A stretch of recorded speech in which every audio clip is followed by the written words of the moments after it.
R.B.I. baseball. An old favorite from my youth of many I knew. We'd play this game often, whether at our houses on NES, or even Super R.B.I. baseball at the local Boys and Girls Club on SNES. Back when games were pure and all we just wanted to do was have fun.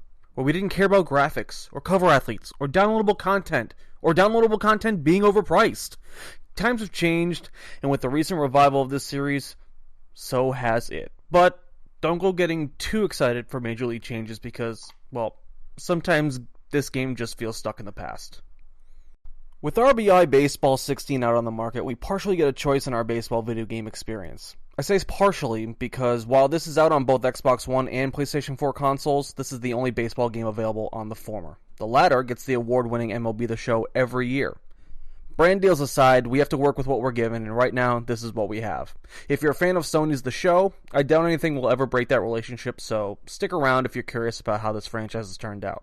If you're an Xbox-only player, or just on the fence about your baseball needs, this review could very well be for you. And, as luck would have it, while I sat there writing this review, cover athlete Mookie Betts just hit his first home run of the season on opening day for the Boston Red Sox. Hopefully the first of many, by the way, being a Sox fan myself.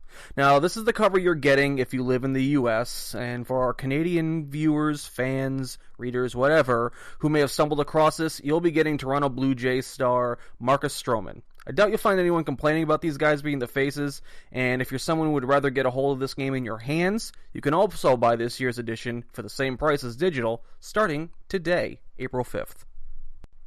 Okay, you're not here for all that, I get it. Let's get into the nitty and the gritty of R.B.I. Baseball 16. When you first boot up the game, you're treated with a classic jingle that may make your inner child smile. You also get classic sounds throughout, like when you hit a pop fly, or a modern take on the stadium jingle that plays when you have a man on base. Now those are appreciated from someone like me, but if you don't have the history, you may not notice, or you may not like how it's presented. Now when you hit the menus, you'll notice there isn't much there for you to dive into. We've got Exhibition, a Season mode, which is full or condensed, Postseason mode, which starts you out as a wildcard team, and online play, which is either inviting a friend or starting a random smart match. And that's all. If you're looking for depth, you're looking in the wrong place, and for casual fans of the sport, this will suit them just fine. When it comes to options in these modes, again, don't look for much. Hell, sometimes you shouldn't even look at all. There are a few. You can adjust the season length, but that's it. The game features full 25 or classic 16 player options for the roster size, with roster updates throughout the real MLB season, and opening day rosters should arrive by mid-April. Don't expect replays or different camera angles, because those don't exist. The camera is static for both batting and pitching, and also fielding. The shifts are only when the game deems it for non-play, which isn't often. You won't warm up pitchers, but you'll just put them in and they'll go. And don't look for stats, because you won't find any unless the game supplies you with them, or at the end of the game for the stat sheet. We do get a mercy rule, however, which I very much enjoy. Controlling the game, you can choose from two variations, Classic or Modern. Classic fielding has you use a direction and A or X to throw to a specific base, whereas Modern uses the buttons as corresponding bases. The same goes for pickoffs while pitching. And if you can't figure out which base is which based off of this control scheme, I think you're playing the wrong game, friend. As far as batting and pitching goes, it's very basic, again, targeting the casual fan. A or X to swing or pitch, directions to either hit pop-ups or grounders, and speed and curve for pitching. Although I found more success hitting home runs just pressing the button without holding down than I did while holding down.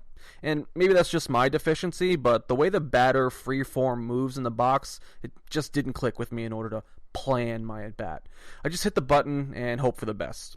Also, when you're in the field, don't look for any jumping or diving buttons because those are handled on a play-by-play basis when the game feels you need to do it.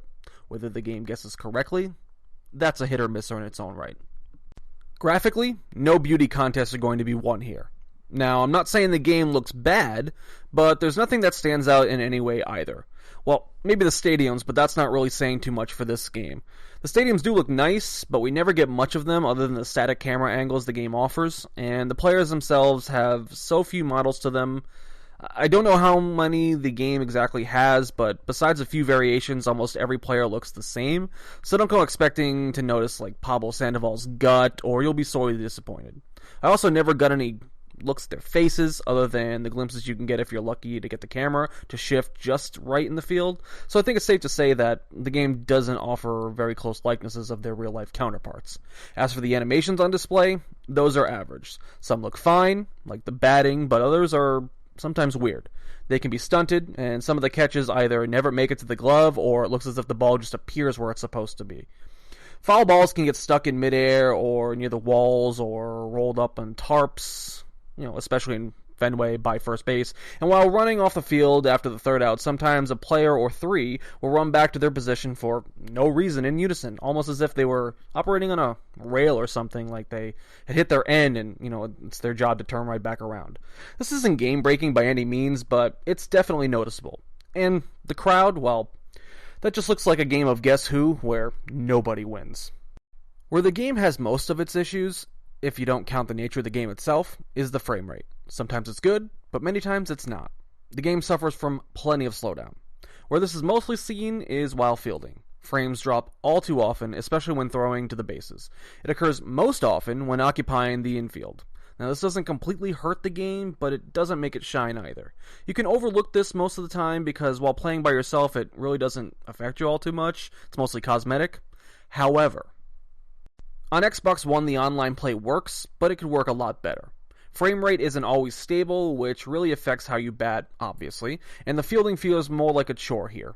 Button presses oftentimes took too long to register when fielding, and that really hurts you when the game struggles to let you get off a throw from the outfield. Now, I couldn't find any games to join online for PS4, but I seriously doubt that would alter my final opinion and grade of the game, so consider this the definitive review when I do finally find one. If it alters any feelings, I'll be sure to update this accordingly. If you're an achievement hunter or trophy whore, this game may not appeal highly to you. Most of the ones offered are ones that could likely take you a lot of time to accomplish. Games can be completed moderately quick though, so take that into account if you're going into a full 162 games for some of these.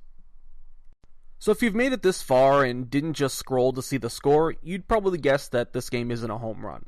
It's really just a bunt you planned out and managed a single with, which in baseball is fine in certain situations. And in this situation, I do think it's fine. And I do feel like I will revisit this game every now and then, during baseball season, to scratch the itch I feel when the summer nights are long. I enjoyed the game in small doses, and R.B.I. Baseball isn't really trying to blow your socks off. It's taken a very minimalistic approach to the national pastime, and for some people, that's all they're looking for. This series seems to be doing exactly what it wants to do, and that's recreate the classic game for modern times. If you're a casual baseball fan or just a casual baseball game fan, this very well could satisfy that itch. If you're looking for incredible graphics, realistic animations, lots of game modes, etc., etc., etc., I hope you have a PlayStation 4, because that's the only way you're going to get that near perfect baseball experience. Otherwise, especially on Xbox One, this is all you're going to get.